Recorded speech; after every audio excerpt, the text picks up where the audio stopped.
વિષ્ણુ ભગવાનના છઠ્ઠો અવતાર માનવામાં આવે છે ભગવાન પરશુરામ. બ્રાહ્મણ સમાજના લોકો પરશુરામને ઈશ્વરની જેમ પૂજે છે. આજે પરશુરામ જયંતિ છે, તો આવો જે ગણાય છે સમસ્ત સૃષ્ટિના રચયિતા, તેમને પ્રસન્ન કરવા તેમની જયંતિએ કેવી રીતે કરવી તેમની પૂજા અને કયા મંત્રની સાથે વિદ્યા, શક્તિ અને સાહસની થશે પ્રાપ્તિ, તે અંગેની ખાસ વાત જણાવશે ગુરુજી પ્રફુલભાઈ પંડ્યા.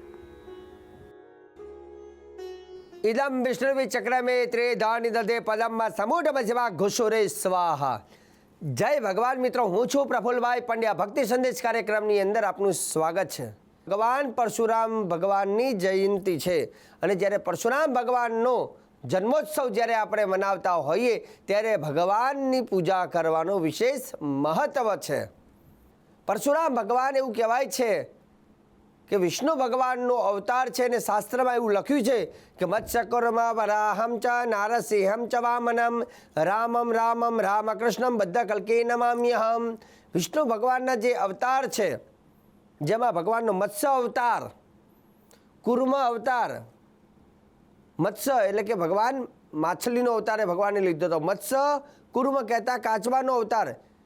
સમુદ્ર મંથન કર્યું ને ત્યારે સમુદ્રની નીચે એવું કહેવાય કે કુર્મ સ્વરૂપે ભગવાન બિરાજમાન થયા હતા. દરેક મંદિરમાં જઈએ ત્યારે આપણે નંદી અને કુર્મ કાચબો જોવા મળે, તો ભગવાનનો વિષ્ણુ અવતાર ગણવામાં આવે છે. મત્સ્ય કુર્મ વરાહમ ચ, વરાહ અવતાર. જ્યારે અસુર હિરણ્યાક્ષ, એવું કહેવાય છે હિરણ્યાક્ષ અને હિરણ્યકશિપુ બે ભાઈ હતા, જ્યારે પૃથ્વીને રસાતલમાં લઈ ગયા ત્યારે ભગવાને વરાહ સ્વરૂપે પૃથ્વીને બહાર લાવ્યા હતા. મત્સ્ય કુર્મ વરાહમ ચ નારસિંહમ ચ વામનમ. નારસિંહ ભગવાનનું સ્વરૂપ લીધું ભગવાને, વામન ભગવાનનું, પછી રામજીનું સ્વરૂપ અને પરશુરામ.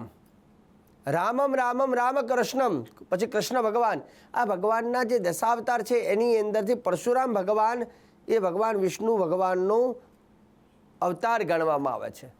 અને એમની જયંતિ એવું કહેવાય છે કે એમનો જન્મ થયા બાદ એમને એમના પિતાજી દ્વારા આશીર્વાદ મળ્યા હતા. એમણે ઘણી બધી તપ કરી અને તપથી સિદ્ધિઓને પ્રાપ્ત કરી. હવે શક્તિની વાત કરવામાં આવે તો એવું કહેવાય છે કે પરશુરામ ભગવાનના હાથની અંદર એક પરશુ છે જે અપાર શક્તિનું પ્રતીક છે. અને એવું કહેવાય છે કે ભીષ્મ પિતામહ, આપણે મહાભારતમાં જોઈએ છીએ કે ભીષ્મ પિતામહ એમના ગુરુ હતા પરશુરામજી.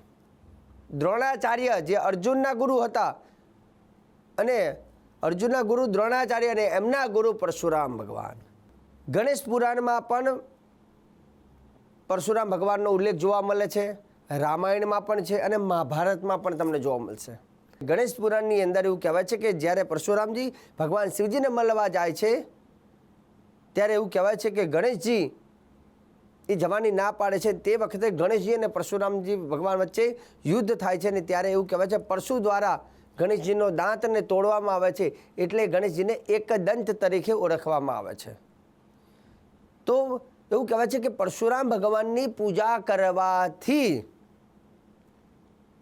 મનુષ્યને લાભ કયા થાય એવું કહેવાય છે. શાસ્ત્ર અનુસંધાનમાં એવું લખ્યું છે કે પરશુરામ ભગવાનની પૂજા કરવાથી વ્યક્તિના જીવનમાં બાળકોને સારી વિદ્યાની પ્રાપ્તિ થાય છે. ધનુર્ધર વિદ્યા હોય કે અસ્ત્ર શસ્ત્ર હોય કે શાસ્ત્ર હોય, એ શાસ્ત્રનું જ્ઞાન પણ પરશુરામજીને બહુ જ હતું. એટલે એવું કહેવાય છે કે વિદ્યાની પ્રાપ્તિ થાય છે અને એનાથી વિશેષ સાહસ, જીવનની અંદર સાહસ હોવું જોઈએ. સાહસ, પરાક્રમ, આત્મરક્ષા. જ્યારે કોઈ તકલીફ પડે ત્યારે પોતાની સ્વયં રક્ષા કરી શકે, આત્મરક્ષાની વાત આવે તો પરશુરામ ભગવાનની પૂજા કરવાથી વિદ્યાની પ્રાપ્તિ થાય છે, જીવનમાં સાહસની વૃદ્ધિ થાય છે અને બલની પ્રાપ્તિ થાય છે. બ્રાહ્મણ હોય તો એ લોકોએ તો ચોક્કસ પરશુરામ ભગવાનની ષોડશોપચાર પૂજન કરવું જોઈએ. આમ તો બધાએ જ કરવું જોઈએ, પણ બ્રાહ્મણના આરાધ્ય દેવ ગણવા છે એટલે વિશેષ પૂજા પરશુરામ ભગવાનની એમને તો ખાસ કરવી જોઈએ. તો જે લોકોને ભગવાન પરશુરામ ભગવાનના આશીર્વાદ લેવા છે, જેને બહુ જીવનની અંદર બહુ આમ ડર લાગતો હોય, ભય લાગતો હોય ને, તો એ લોકો ખાસ કરીને ભગવાનની સ્થાપન કરી અને ષોડશોપચાર પૂજન કરવાનું. જેમાં શું કરવાનું તમને કહી દઉં. સફેદ કપડું પાથરવાનું બાજટ ઉપર, એની ઉપર ચોખા મૂકવાના અને એની પાછળ મતલબ એની ઉપર પરશુરામ ભગવાનનો ફોટો અને આગળ ગણેશજીનું સ્વરૂપ મૂકવાનું. ગણેશજીની પૂજન કરવાનું. ગણેશજીને પૂજન કરી અને ગોળનો પ્રસાદ ગણેશજીને અર્પણ કરવાનો અને પરશુરામ ભગવાનને પીત પુષ્પઈ પીળા પુષ્પથી એમની પૂજા કરવાની. પરશુરામ ભગવાનને પરશુ ઉપર તિલક કરવાનું, એમના ચરણોમાં તિલક કરવાનું, હાથમાં તિલક કરવાનું અને ભાગ્યમાં તિલક કરવાનું. પિત્ત અક્ષત ચોખા પીળા કરવાના. પીળા ચોખાથી પરશુરામ ભગવાનની પૂજા કરવાની. પીળા ફૂલનો હાર અર્પણ કરવાનો. પીળા ફૂલ પણ લઈ શકાય અને શ્વેત પુષ્પ સફેદ ફૂલ પણ લઈ શકાય છે. ભગવાનને સરસ મજાનો ધૂપ કરવાનો, ગાયના ઘીના દીવા કરવાના છે અને કેટલાક તો કે 3 ગાયના ઘીના દીવા કરવાના, માટીના કોડિયામાં કરવાના અને ભગવાનની પૂજન કરવાનું પંચામૃતથી. જો ભગવાનનું સ્વરૂપ હોય અને એ કદાચ પરશુરામ ભગવાનનું સ્વરૂપ ન હોય તો વિષ્ણુ ભગવાનની પૂજા તમે કરી શકો છો, કેમ કે વિષ્ણુ ભગવાનનો અવતાર ગણવામાં આવે છે. અક્ષય તૃતીયાના દિવસે નારાયણની પૂજા કરવાથી, પરશુરામ ભગવાનની પૂજા કરવાથી માણસને વિદ્યા, સાહસ, પરાક્રમ અને આત્મરક્ષા એને પ્રાપ્ત થાય છે. અને સાથે સાથે એવું કહેવાય છે કે જ્યારે ભગવાનની તમે પૂજા કરો છો, પંચામૃતથી સ્નાન કરાવી, તિલક ચોખા પુષ્પ વગેરે અર્પણ કરીને એક અર્ઘ્ય પ્રદાન અર્પણ કરવાનું છે. હવે અર્ઘ્યદાન એટલે શું? એવું કહેવાય છે કે અર્ઘ્ય આપવાથી જેના જીવનમાં ખાસ કરીને આર્થિક રીતે પૈસે ટકે બહુ દુઃખી રહેતા હોય ને એમને આ અર્ઘ્ય પ્રદાન કરવાનું. 3 અર્ઘ્ય અર્પણ કરવાના છે. પ્રદાન ક્યાં થાય? અર્ઘ્ય પ્રદાન ભગવાનના જમણો હાથ હોય ને ભગવાનનો, એમાં એ પાણી અર્પણ કરવાનું છે. હવે અર્ઘ્ય પ્રદાનમાં કઈ કઈ વસ્તુ મૂકવાની હોય છે? તો તમારે એક આચમની લેવાની, જે તાંબાની હોય એમાં થોડું પાણી ભરવાનું અને એની અંદર થોડું ચંદન, 2 દાણા ચોખા, એની અંદર થોડુંક એક ફૂલ એની ઉપર મૂકવાનું અને એ મૂક્યા બાદ ચમચી પકડી રાખવાની. મતલબ એ ચમચીની અંદર જલ ભરવાનું, જલની અંદર ચંદન, ચોખા અને ફૂલ રાખીને તમારે આ શ્લોક બોલીને ભગવાનને અર્પણ કરવાનું. અર્ઘ્ય હાથમાં ભગવાનને અર્પણ કરવાનું 3 વખત. હવે આ અર્ઘ્ય પ્રદાન કરો છો જેમાં આ મંત્ર બોલવાનો: જમદગ્નિ જમદગ્નિ સુતો વીર, જમદગ્નિ સુતો વીર, ક્ષત્રિયાંત કર પ્રભો, ક્ષત્રિયાંત કર પ્રભો, ગૃહાનર્ઘ્યમ મયા દત્તમ, કૃપયા પરમેશ્વર. આ શ્લોક બોલીને અર્ઘ્ય પ્રદાન અર્પણ કરવાનું. એમના હાથમાં પાણી ચડાવવાનું, ફરથી લેવાનું, બીજી વાર 3 વખત અર્ઘ્ય પ્રદાન કરવાનું. શ્લોક ફરથી કહું છું: જમદગ્નિ સુતો વીર, ક્ષત્રિયાંત કર પ્રભો, ગૃહાનર્ઘ્યમ મયા દત્તમ, કૃપયા પરમેશ્વર. શાસ્ત્રમાં અર્ઘ્યનું બહુ જ વિશેષ મહત્વ છે. ઘણા લોકોને ઈચ્છા હોય કે મારે અપાર બલ અને અપાર શક્તિ અને નિર્ભય બનવું છે. તમારે આ મંત્રની માલા કરવાની છે. વિશેષ માલા જેટલી કરો એટલો ફાયદો થાય છે. 11, 21 માલા, 11 માલા કરી શકો, 21 કરી શકો. વિશેષ ના થાય તો કંઈ નહીં, ખાલી 3 તો માલા ઓછામાં ઓછી કરવાની.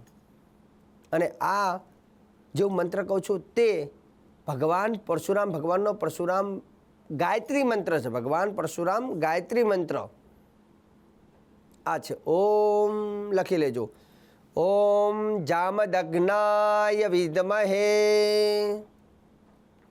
મહાવીરાય ધીમહિ તન્નો પરશુરામ પ્રચોદયાત. આ ભગવાન પરશુરામ ભગવાનનો પરશુરામ ગાયત્રી મંત્ર છે. દર્શક મિત્રો, ફરીથી તમને મંત્ર જણાવી દઉં: ઓમ જામદગ્નાય વિદ્મહે મહાવીરાય ધીમહિ તન્નો પરશુરામ પ્રચોદયાત. આ મંત્રની માલા કરજો, જેનાથી તમારામાં બલની પ્રાપ્તિ થાય છે. બીજા નંબરની વસ્તુ, હવે આવતીકાલના મુહૂર્ત પણ જાણી લઈએ. કેમ કે આવતીકાલે છે અક્ષય તૃતીયા. અક્ષય, જેનો ક્ષય નથી એ જ અક્ષય છે. અને અક્ષય તૃતીયાના દિવસે વસ્તુની ખરીદી કરવી બહુ જ શુભ ગણવામાં આવે છે. અને આ વખતે પાછું બુધવાર છે અને બુધવારના દિવસે હંમેશા ગાડી લેવાનું હોય, મકાન લેવાનું હોય, પ્રોપર્ટી લેવાની હોય, કંઈ પણ લેવું હોય તો બુધ બેવડું કરે, હંમેશા ડબલ કરે.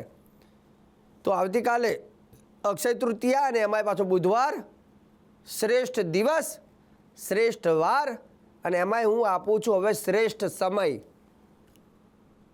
તો આવતીકાલે જો તમારે કંઈ પણ વસ્તુ ખરીદી કરવી હોય તો આ ટાઈમ તમે લખી લો કે હવે હું જે ટાઈમ આપીશ એ ટાઈમ શ્રેષ્ઠ એટલે છે કેમ કે હું હંમેશા મુહૂર્ત હોરા ઉપર આપું છું. અને હોરા ઉપર કેમ કે ઘણા મુહૂર્ત ચોઘડિયા ઉપર પણ હોય છે, પણ હોરાના જે મુહૂર્તો હોય છે એ સૌથી શક્તિશાળી ગણવામાં આવે છે. તો આવતીકાલની શ્રેષ્ઠ હોરા કઈ છે? પહેલી હોરા સવારની છે. સવારે 6:21 માંડીને સવારના 7:24 સમય શુભ છે. ત્યારબાદ સવારે 9:30 માંડી અને સવારે 12:39 સમય જે છે એ પણ શુભ છે, જેમાં શુક્ર, બુધ અને ચંદ્રની હોરા છે. એના પછી બપોરના 1:42 માંડીને 2:48 જે સમય છે આને પણ શુભ કહેવામાં આવે છે, જે બૃહસ્પતિની હોરા છે. અને સાંજની છેલ્લી એવું કહેવાય છે કે સાંજના 4:51 માંડીને સાંજના 7:48 જે સમય છે જેમાં પણ શુક્ર, બુધ અને ચંદ્રની હોરા છે. તો આ સમયમાં લીધેલી વસ્તુ એ અક્ષય ગણી બને છે. અક્ષય ગણું એનું ફળ મળે છે. હા, તમારે આવતીકાલે કોઈ ગરીબોને ખવડાવવું હોય, દાન આપવું હોય તો જેટલું દાન આપો છે ને એનું ફળ પણ અક્ષય ગણવામાં આવે છે. તો શાસ્ત્ર પ્રમાણે હંમેશા આપણે કાર્યક્રમ એટલે જોઈએ છીએ કે શાસ્ત્રનું મહત્ત્વ શું છે, દિવસનું મહત્ત્વ શું છે, અક્ષય તૃતીયાનું મહત્ત્વ શું છે. તો આ બધી વસ્તુની મહત્ત્વ ખબર હોય તો એનો આપણે સારો લાભ લઈ શકીએ. કેમ કે જ્ઞાન હોય તો આપણને ઉપાય કરવાની ખબર પડે. તો દર્શક મિત્રો, આજે ભક્તિ સંદેશ કાર્યક્રમની અંદર ભગવાન પરશુરામ ભગવાનની પૂજન, ભગવાનને અર્ઘ્ય પ્રદાન અને વિશેષ મુહૂર્તોની મેં ચર્ચા કરી છે. અને આગળ પણ ભક્તિ સંદેશ કાર્યક્રમમાં હું પ્રફુલ્લ પંડ્યા આવી જાણકારી, શ્રેષ્ઠ જાણકારી, સુંદર જાણકારી રોજે રોજ તમને આપતો રહીશ. પરંતુ કાર્યક્રમ જોવાનું તમે ચૂકતા નહીં. મને આપી દો હવે તમે રજા. જય ભગવાન.